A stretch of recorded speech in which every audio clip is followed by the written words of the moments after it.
ranked amongst the top universities of India. 600-acre campus.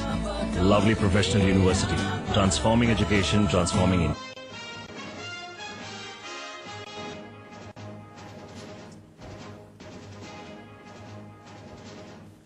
समाचार plus पर बड़ा खुलासा। वाराणसी के एसएसपी बीडी पॉल्सन ने मथुरा में तैनाती के दौरान जमकर की थी लूट खसोट। एंटी करप्शन के डीजी ने जांच में पाया था दोषी, लेकिन नहीं हुई कार्रवाई।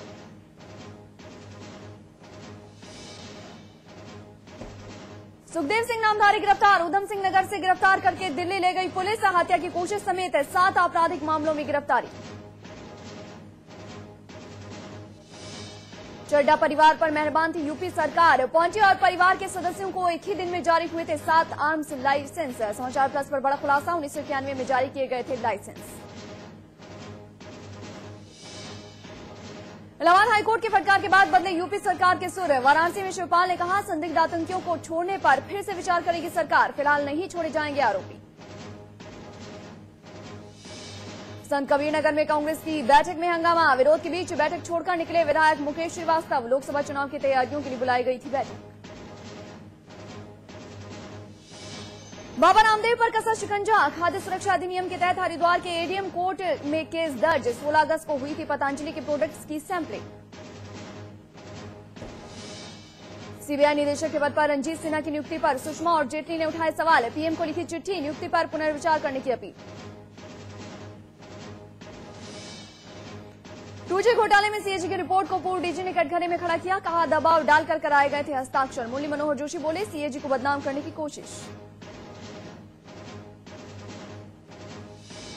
शीतकालीन सत्र का दूसरा दिन भी हंगामे की भेंट चढ़ा। लोकसभा और राज्यसभा सोमवार तक के लिए स्थगित।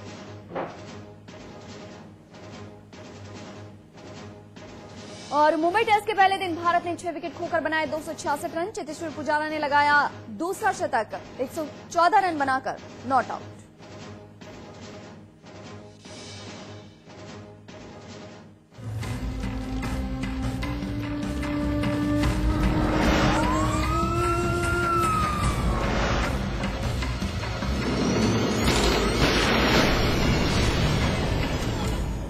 नमस्कार, मैं हूं परवीन साहनी। हमारा मकसद है एक भयमुक्त समाज देना, जुर्म की हर दस्तक से आपको आगाह कराना, हर वो चेहरा बेनकाब करना जो आपका गुनहगार है। और आज हम एक बार फिर हाजिर हैं जुर्म की काली दुनिया के उन चेहरों का एनकाउंटर करने के लिए। देखते रहिए एनकाउंटर।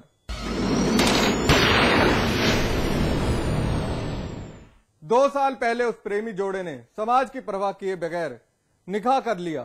निकाह के बाद ये प्रेमी जोड़ा अपनी सलामती के लिए भागता फिर रहा था। जान का खतरा हर वक्त सिर पर मंडरा रहा था।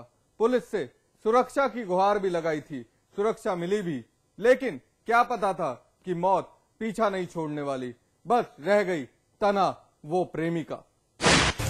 हम इसको छोड़ेंगे नहीं, इसलिए उन्होंने ऐसा करने को कहा था कि हम इसको छोड़ेंगे नहीं।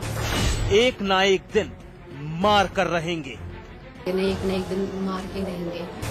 आज उनकी ख्वाहिश पूरी हो गई। आज उनकी ख्वाहिश पूरी हो गई। उन्होंने मार ही दिया। उन्होंने मार ही दिया। और इसकी सजा मैं चाहती हूँ। और इसकी सजा मैं चाहती हूँ। जैसे मेरे पति को मारा, उससे पूरी होनी चाहिए। जैसे मेरे पति को मारा, उससे पूरी होनी चाहिए।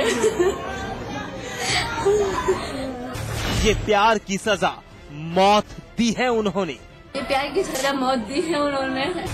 हमने कोई गुनाह तो नहीं किया। ऐसा हमने कोई गुनाह तो नहीं करा। ऐसा पहली बार तो नहीं हुआ है, गांव दुनिया में हो रहा है, लेकिन इसकी सजा मौत तो नहीं होनी चाहिए।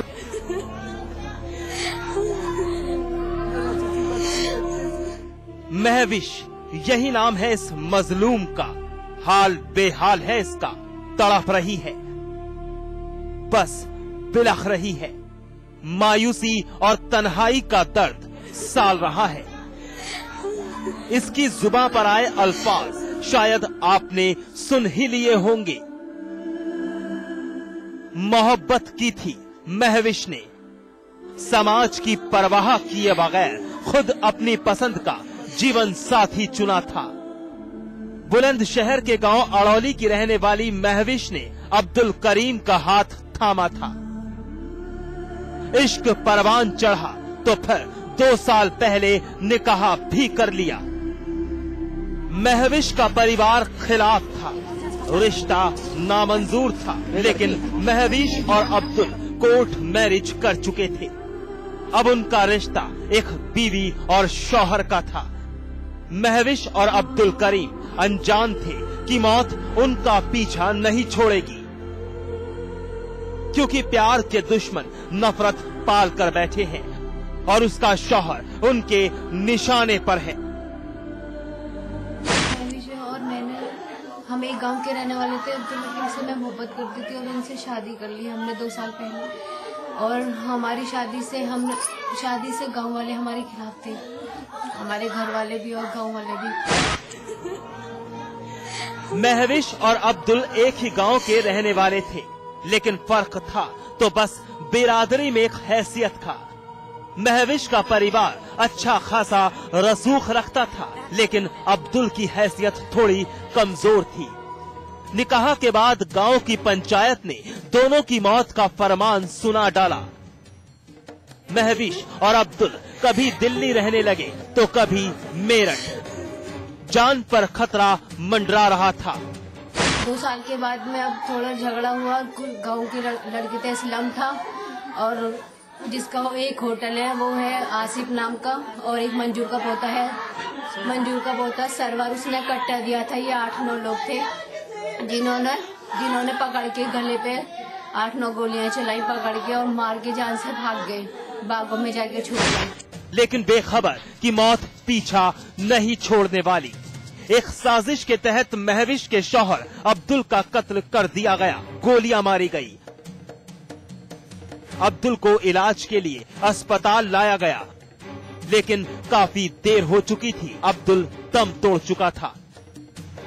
महविश की जिंदगी में कभी ना रुकने वाला एक तूफान आ चुका था। जी हमने 2 साल पहले जो कोर्ट मैरिज कर ली थी, इसकी दुश्मनी हमसे आज निकाली। तो ये मारने वाले जो थे ये कौन लगते हैं तुम्हारे रिश्ते में? ये गांव के लोग हैं, रिश्ते में तो हमारे ताऊ ही लगते हैं, और ये एक मंजूर है वो भी ताऊ लगता है। प्यार की सजा मौत दी है उन्होंने। ऐसा हमने कोई गुनाह तो नहीं करा, ऐसा पहली बार तो नहीं हुआ है, गांव दुनिया में हो रहा है, लेकिन इसकी सजा मौत तो नहीं होनी चाहिए। मार देते, हाथ पैर तोड़ देते, लेकिन इतना नहीं। मैं चाहती हूँ उनको सख्त से सख्त सजा दी जाए, बिल्कुल टुकड़े टुकड़े कर दिए जाए, उनको जेल में सड़ा दिया जाए। अब्दुल की हत्या से उसकी बीवी, महविश, माँ और पूरा परिवार टूट चुका है। उन्हें नहीं लग रहा कि अब्दुल अब उनके बीच नहीं रहा। वहीं पुलिस सारा मामला एक रंजिश पर डालकर वारदात अंजाम देने की बात बोल रही है। आप भी सुनिए पुलिस का ये बयान।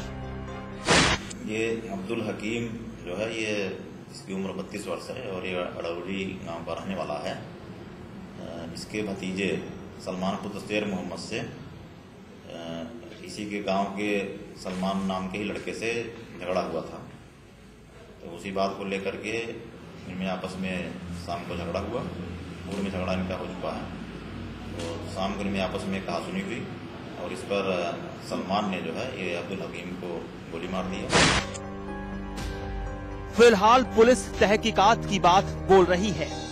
अब्दुल की हत्या एक ऑनर किलिंग का नतीजा है या फिर कोई रंजिश का, लेकिन अब्दुल की मजलूम बीवी अपने शौहर के कातिलों, प्यार के दुश्मनों के लिए सख्त से सख्त यानी सजाए मौत की मांग कर रही है। कपिल शर्मा, बुलंदशहर समाचार प्लस। मर्जी से शादी करने की सजा या फिर कहें झूठी शान के लिए कत्ल का सिलसिला यही नहीं थमा। जहां एक और बीवी से उसका शौहर छीन लिया गया, तो दूसरी तरफ एक शौहर से उसकी बीवी। खबर कानपुर से जुड़ी है। लड़की के पिता पर दामाद को जेल भिजवाकर बेटी के कत्ल करने का इल्जाम लगा है। देखिए रिपोर्ट।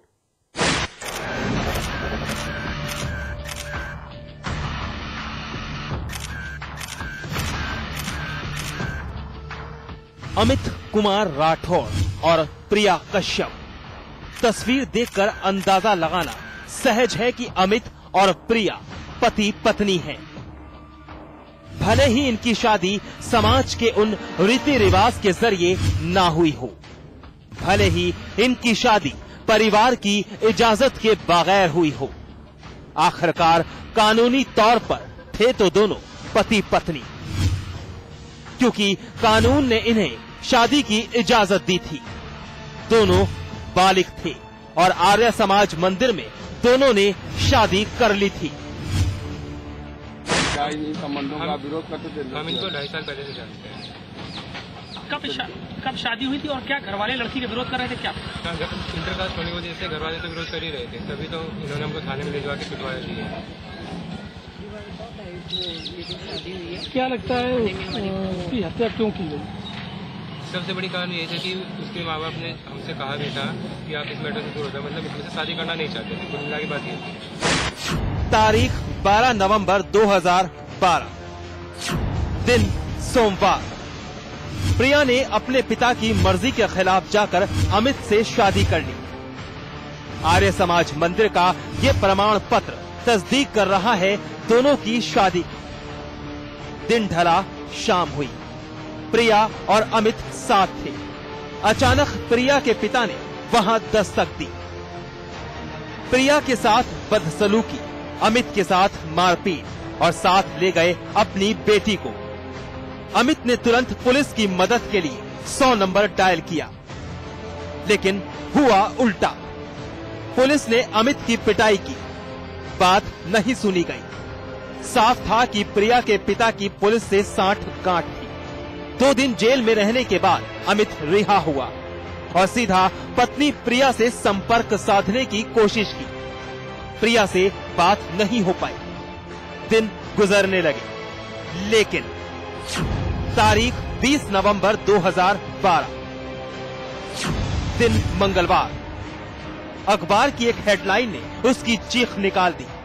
खबर थी प्रिया की सुसाइड से जुड़ी। पूरा मामला क्या है? क्या तारीख को शादी करी थी? क्या क्या पूरी घटना घटी? हमने 12 तारीख को शादी की थी। इसी 12 तारीख को शादी की। शादी करने के बाद मैं अपनी पत्नी के साथ अपने आवास पे आ गया। आवास पे आने के बाद इसके पिताजी का फोन मेरे पास आया और जब फोन आया तो हम देखा हाँ अंकल जी प्रिया मेरे ही पास है। तो उनके पिताजी अपनी पत्नी के साथ और खुद और 2 लोगों को लेके मेरे रूम पे आ गए। वहाँ पे मारपीट करनी शुरू कर दी। तो मैंने 100 नंबर डायल करके पुलिस को बुला लिया। तो पुलिस आई 12 तारीख को ही हमको उठा के थाने लेके चली गई। तो हमने वहाँ जाके अधिकारी को अपना सर्टिफिकेट दिखाया तो उन्होंने सर्टिफिकेट ले लिया और वहाँ पे हमें पीटा गया थाने में। अमित इस विश्वास से लबरेज है कि पत्नी प्रिया ने सुसाइड नहीं किया, बल्कि उसका पिता ही बेटी का कातिल है। झूठी शान के लिए उसका कत्ल कर दिया गया है। उसके बाद हमको 2 दिन वहाँ बैठा के रखा और 14 तारीख को हमारी बेल हुई है 151 में। और उसके बाद जब मैं छूट के आया तो मैंने अपनी पत्नी को कॉन्टेक्ट किया तो उसने हमसे यही कहा कि आप यहाँ से भाग जाइए वरना इन लोग आपको मार डालेंगे। इनके लिंक ऊपर तक है और हमको मार डालेंगे। और फिर जब आज सुबह मैंने पेपर देखा दैनिक जागरण तो मुझे पता चला कि हाँ कि कुछ इस तरह से हो गया है। जो इसमें लिखा हुआ था कि सुसाइड कर लिया गया है, लेकिन सुसाइड नहीं है, ये सीधा सीधा मर्डर है। अमित ने इंसाफ के लिए कानपुर रेंज डीआईजी की दहलीज पर दस्तक दी है। अमित पत्नी प्रिया के कातिल को सलाखों के पीछे देखना चाहता है। पुलिस ने भी जांच के आदेश दे दिए हैं। ये अमित कुमार जी हमसे मिले थे, जस्ट कुछ मिनट पहले मिलके गए। तो इन्होंने एक प्रार्थना पत्र दिया है, उसमें कुछ आरोप इन्होंने कुछ व्यक्तियों पे लगाए हैं। अब वो किस संबंध में है, किसके ऊपर आरोप लगाए जा रहे हैं, क्या उनकी गंभीरता है, जांच के बाद ही पता चलेगा। क्षेत्राधिकारी कल्याणपुर को मैं जांच इसकी ऑर्डर कर रहा हूं और अतिशीघ्र मैं समझता हूं कि शायद 48 घंटे के अंदर वहां से एक आख्या आ जाएगी, जिससे प्रथम दृष्टया पता चले कि वास्तविक मामला क्या है। अमित अपने वकील के साथ मिलकर प्रिया पत्नी की मौत का हिसाब मांग रहा है। बस उसे दरकार है तो न्याय की, लेकिन पत्नी प्रिया की मौत ने उसकी जिंदगी बेरंग कर दी है। वो टूट चुका है और प्यार के उन दुश्मनों के खिलाफ लड़ाई छेड़ दी है। अश्वनी निगम, कानपुर, समाचार प्लस। 2 दिन, जी हाँ 2 दिन, 11 साल का वो मासूम घर से लापता था। घर वाले परेशान थे, आखिर घर का एक लौता वारिस कहां चला गया। तलाश जारी थी, लेकिन तलाश उस वक्त जाकर खत्म हुई जब उसकी लाश एक खेत से बरामद की गई। वजह बनी महज एक जमीन का हिस्सा। अपनी तरफ से आप लोग लापरवाह है, पुलिस के नाम पे धब्बे हैं, आप लोग कुछ नहीं कर सकते। आप लापरवाह हैं।